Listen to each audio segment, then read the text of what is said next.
I first got an email from Show Me Woodman asking me about Happy Mondays, why don't I sing with them anymore, because he liked my vocals on Happy Mondays tunes. So I told him I don't sing with them.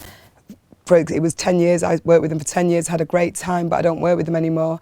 And he said, if you listen to my tune Vatra, you might like it and maybe we could work together. So I heard this tune on MySpace. I loved Vatra, which means fire in English, and I loved the lyrics, I loved the music. So I said, please send me a song, and he sent me an MP3 with a tune, and I loved it. And I said, I think I can do a vocal for this. And I went, I think 2 days later, I went, wrote a vocal and sang it in a studio that I use, and he liked what I'd done on the vocal. So it was brilliant. And then Lakaruka in Canada went and played guitar for the tune, and I just love it because it's more like Happy Mondays kind of music, which I loved, but I've been singing a lot of house music recently, so it was great to get away from that and have what sounds like real instruments, real guitars and bass, instead of you know, which gets a bit boring unless you're in a club and partying. It's a little bit boring to sing sometimes. And all this singing big vocals is a bit boring and straining on the vocals. So it's nice to sing a proper song. And there was a guy, Kevin Saunderson, I think he's called, from Inner City. He came and DJ'd at the Hacienda, which was our big club. And he heard my vocal. I was singing there that night. I sang on a tune with a guy called Mike Pickering, who's M People. Don't know if you know M People. So I sang on a tune with him that night, and Kevin Saunderson, I think he's called, from Inner City, said, will you sing on our tune? Which was brilliant. But then the lead singer, Paris Gray, she became pregnant on this tune, so she never came and promoted the song, but it's a really good song. It was called Your Love, and it's really a great tune. In Manchester, I used to watch this programme on television with Tony Wilson, who was head of Factory Records. He passed away just last year, but I just loved Tony Wilson. I thought it was brilliant. He told me in 1977 or something, this is the best band in the world, and he was talking about the Sex Pistols. And he said the Sex Pistols were the greatest band in the world. And then years later, he came on TV and he said, this is the best band in the world, and it was Happy Mondays. So I saw this programme called The Other Side of Midnight, and I saw this band, Happy Mondays, singing a song called Performance. And I said, I want to sing with this band. And so I asked the manager, please let me sing with your band. And he said, no, we don't want a girl in the band. It's a lads band. We're a boy, but you know, boys, men, no women. And I said, no, please, I really would be good for this band. You know, we'd be great together. And he said, no. So I got to know everybody to do with the band, the T-shirt people, everybody. I used to sit in their office every day. I used to sit in Factory Records every day, say, please let me sing with Happy Mondays. And then the manager came to watch me sing at a gig, and he loved it, and he just said, yes, you can sing with the band. We just wait for the right song. And they weren't a big band then, they were just had a small following, but I loved them. And then I sang on Step On, which ended up being a really big hit for the band. And I was like that, I'm singing on Step On. And then we did Top of the Pops, which is a big show in the UK, and we toured the world and America, and did Rock in Rio, did lots and lots of things, Wembley Stadium, and it was just huge, this Step On and Pills, Thrills and Belly Aches. But it was just a dream come true. I didn't really know the band when I sang with them. Just Bez used to chat me up all the time. He used to say, yo, he used to really like me, but I didn't like him like that. I just thought he was great.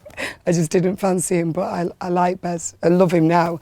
I'm godmother to his little baby son. Shaun Ryder or Mick Hucknall from Manchester? Neither. You know, the thing with Shaun Ryder, I would probably still sing with Happy Mondays, but he punched me and he called me a nigger, so I don't work with Happy Mondays. I love Bez.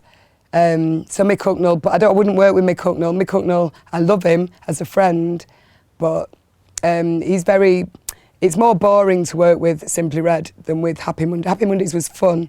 Simply Red was very sing here, stand here, dance, dance, dance. Happy Mondays was dance everywhere, do what you want, you know, sing where you want. So Happy Mondays every time. But Shaun, we were really good friends, so it's really a shame. But yeah, it's difficult, that one. Neither. Bez! You know, it's easy for me now to look back on that time and compare it, because we did a film called 24 Hour Party People. I played myself in the film. I think it was 15 years after we really did it. In 1990, we really did.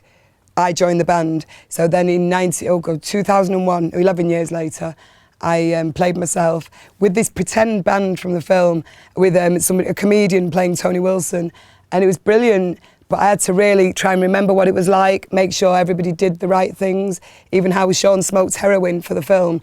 And it was really cool to make, but it made me realise how fantastic the time was on that scene. It was very special. Everybody came to Manchester and they were saying, Manchester's wonderful. That's not like that now, the same. It never will be again. The Hacienda was a fantastic club. People came from all over the world and said, we love Manchester. And they were signing Manchester bands. And I think if you get that in your city, you're very lucky, but it's very rare. Liverpool had it with the Beatles. We had it with Manchester. But it's, you know, it will never probably happen again. It was wonderful though. Everybody asked me that. Sean says he put rat poison. It wasn't on a roof. He put rat poison out for the pigeons. And I don't think he saw them die like that. I don't think so. It was a comedy film. It wasn't, yes. In the UK, there's a show called X Factor, and Simon Cowell is big all over the world now. But when he first did X Factor, I did the first year, and I loved Simon Cowell on American Idol. So I just did it for a laugh. I got very drunk, turned up at the audition, never told anybody. And I remember all the Happy Mondays fans were saying, what are you doing that for? Because it's really not cool to do anything with Simon Cowell. But I loved him, and I thought, I bet he loves me. And because there was no age limit and I wasn't like 25, I thought, I've got to do it because it'd be funny. And it was really funny. I was very, very drunk. But no regrets, because Simon's now a friend, Sharon Osbourne's my friend, you know, and I had a great time doing it, and I did very, very well. I ended up the last woman in the competition, and people were going, oh, she can sing, you know, after ages. But he gave me these horrible songs to sing, like Somewhere Over the Rainbow. It's really awful and horrible things to wear, but I just thought it was really funny, because everybody who knows me knows I'm not really like that. So I was just there for 9 weeks being this other person. It's meant, since the X Factor, I've not stopped working because of it. So even when I'm not doing my house music or I'm not doing something else, I always work because people know me from the X Factor in England. So it's great, you know. And when Simon Cowell says you're wonderful, it's not really a bad thing. It's not really. It's pretty cool, I think. Yes. I love the female singers from the UK now. It's been amazing. The fact that for years we didn't really have any. When we do every year Best British Female in our awards, we were having the same names every year. And that's when I kept thinking, I wish I wanted to be famous more because I like doing what I do. But when I was with Happy Mondays even, there were the same singers every year in females. Women buy records by men, usually, who they fancy, and boy bands or indie bands. But then the Spice Girls did very well, and then so girls came up. That was very pop, though. I love the fact now, Amy Winehouse, I love the fact that it's awful, but she's really, the word flawed, she's really a mess a lot of the time, and I hope she gets well. But I love superstars who have got real bad problems. I love Marvin Gaye, I love Elvis, I love people. Madonna's not got many problems, but I love Madonna. But I love people who've got loads of problems. I love drug addicts who get better.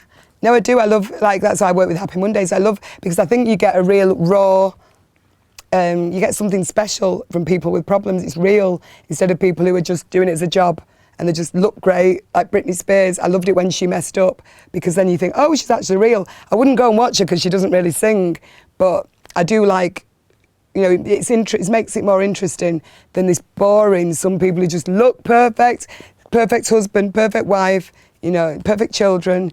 That's all Sranye. That is Sranye, isn't it? No More Coming Down with Jay Nitti. He's an Italian producer, so that's going to be out on August 28th on Dos or Die or something label. I don't know. And I've got a tune with a guy called Tom Steffen. These are all house tunes, and that's called Lights Out. But I'm working on a new tune with Show Me Woodman, and we've not decided on a title, but I think it's going to be called, it's either going to be Together, which I think is a bit rubbish name, so it'll probably be called Counting the Days or Count the Days, but it's brilliant. I have to say what I see. It is one of my favourite songs I've ever sung. So we're working on that now, and I'm hoping maybe tomorrow I'll go in the studio and record it, maybe here. But I would like to get some vocals properly down and get the music going. Yeah, so anything with Show Me Woodman at the moment, because I'm in Belgrade, I'm really, really buzzing about what I'm doing here. It's just, I feel really, really comfortable here. It's like home.